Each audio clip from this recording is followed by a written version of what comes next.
friends, it's Grace, and today I'm going to be recommending books based on your Hogwarts house. So as you may know, I recently had a little bit of an identity crisis regarding my Hogwarts house. I thought I was a Hufflepuff for the longest time, but after learning more about what a Hufflepuff really is, I realized I am not a Hufflepuff.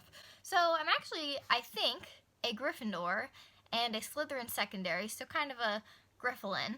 So I've picked out 3 books for each house that I think would fit your taste really well if you are in this house. So first off, I'm going to go with Gryffindor, and of course, the first thing I have to recommend is Shatter Me, my all-time favorite book basically. But I picked this for Gryffindors because it's more than just like adventurous. It also deals a lot with like good versus evil and what makes somebody right or wrong, and like especially the Warner aspect of it. I feel like as Gryffindors, we care a lot about like morality and trying to decide the difference between right and wrong. And there's a lot of that in this with Warner. I'm not going to spoil anything, but in the first book, he's not likable. He's not good. He does not make good choices.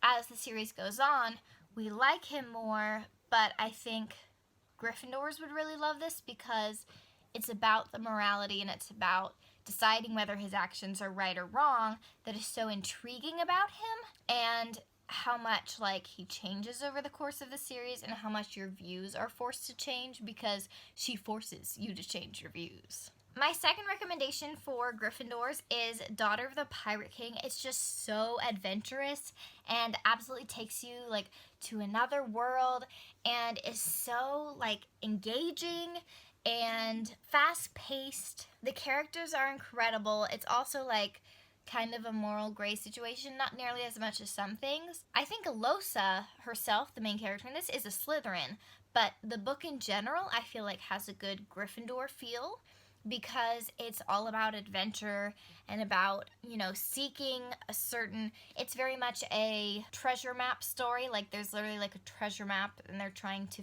find the treasure map. I just feel in my heart that this is a good Gryffindor book. Finally, for Gryffindors, I suggest the Grishaverse, which includes the Shadow and Bone trilogy and the Six of Crows duology, and now the Nikolai duology, but only King of Scars is out. This is just a really like adventurous world. There's just so much to it. There's so much adventure and intrigue, and again with the Darkling, I think that it lets us decide about like morality and that kind of stuff. There's just so many Gryffindor aspects to this that I think Gryffindors would really love. It also takes you to another world and makes you feel like you're on your own adventure, and I just think that's really, really, really awesome. Next, I'm going to recommend books for Slytherins, and Belly is a Slytherin, so these are book recommendations for her. She's actually more like a Slitherdor, so like, not the opposite of me, but flip-flopped. Because she's got a lot of Gryffindor in her, but she's definitely mainly a Slytherin, right, Belly? So the first recommendation is The Cruel Prince. This is the most Slytherin book that exists on the face of the planet, probably. It is so Slytherin. So Slytherin. Every single character is Slytherin, basically. The whole world is just full of these cunning people who will do anything it takes to get what they want. I mean, the plot twists are based on Slytherin aspects. I don't know how to explain that. Unless you've read it, then you might understand. But it's, the whole world is very like manipulative, and it's so Slytherin, and it's just the most deliciously Slytherin book ever. Next, I recommend House of Salt and Sorrows. I love this book so much, and it's definitely like darker, and I put it in the Slytherin list because it just is really, there's a lot of, I don't even know how to explain. I just feel like it's a good recommendation for Slytherins. Not that Slytherins care about creepy stuff more than the other houses do, but there's definitely some very interesting, the plot twists, I feel like the author is cunning in how she wrote this, and so maybe the author is a Slytherin, and that's why I feel like this is a Slytherin-worthy book. My final recommendation for Slytherin, I don't own physically, but I will show a picture here. It's called You by Caroline Kepnes, and it also has a Netflix adaptation I don't know if you can see that on camera, but Belly just walked over her sister. Like, she stepped on her and everything. You currently has a Netflix adaptation, and they're working on a second season that's based on the second book, which is Hidden Bodies. But basically, You is about a serial killer psychopath dude, and it's like narrated by him, and so it's super, super creepy. It's very messed up. It's not, I did not expect to like it because it's very adult. It has some like graphic adult content by Belly, and so I wouldn't recommend it for the faint of heart, and that's usually not my kind of thing. Usually I stay away from that, but I enjoyed the book a lot because the adult content had the purpose of showing his insanity. Also, his name is Joe, which in itself is creepy because, you know, I think he's named that because, you know, people always say the average Joe, and so he's supposed to be represented as he could be anybody. Like, he could be somebody in your life kind of thing. It's very much there could be someone stalking you and you don't know it and you think they're charming and all this kind of stuff. But the book was seriously amazing. I recommend listening to the audiobook because it's read by Santino Fontana, who is a Broadway dude, and his voice, first of all, his singing voice is amazing. He played the prince in Cinderella on Broadway with Laura Osnes, and they're both so amazing. But anyway, he also played Hans in Frozen, which is what most people are going to be familiar with. But his voice is amazing, and he played the character so well on the audiobook. Like, I'm not 100% sure why they didn't cast him in the TV show version because his voice fits it perfectly. He's already an actor and he's incredible and just would have been so perfect for it. But the actor they cast is also perfect for it. I think he does a fantastic job, and his voice almost matches, like, he like very much makes a lot of the same choices that Santino Fontana does in the audiobook. I would recommend listening to the audiobook first, but then watch the show. It's good. It's different. There are some things they change, but it's really, really good. Belly's wandering around my room. It's a very good show. It definitely has some semi-graphic adult content. So again, not for the faint of heart, but as someone who loves psychology so much, it's so interesting to watch it. And also, the thing that's so intriguing about You is that nobody around him knows he's a psychopath. He's so good at faking being like this charming, like on the outside, it looks like it could be like a Hallmark movie. He acts a certain way so that he seems charming and romantic and all this stuff, but he's a serial killer, and he's so creepy, and hearing his thoughts on the audiobook is incredible, and they put some of the thoughts into the TV series as well, and so it's really, really cool. I just really enjoyed this and would definitely recommend it. Very, very Slytherin. Next are my recommendations for Ravenclaws. So first up is Warcross. It's such an interesting duology.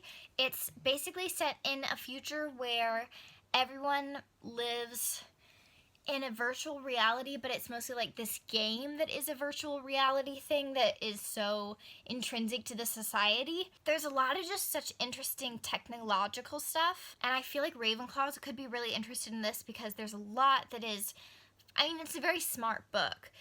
There's a lot of, like, I could not have come up with this stuff and how this world works because it's our world but in the future, but also very technologically advanced, and it's crazy.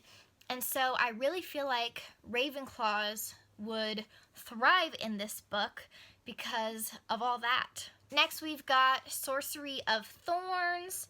This one was a really good book. I have the Fairy Loot edition and it has shimmery sprayed edges. Can you see that they're shimmery? So this is about a world where books are kind of alive.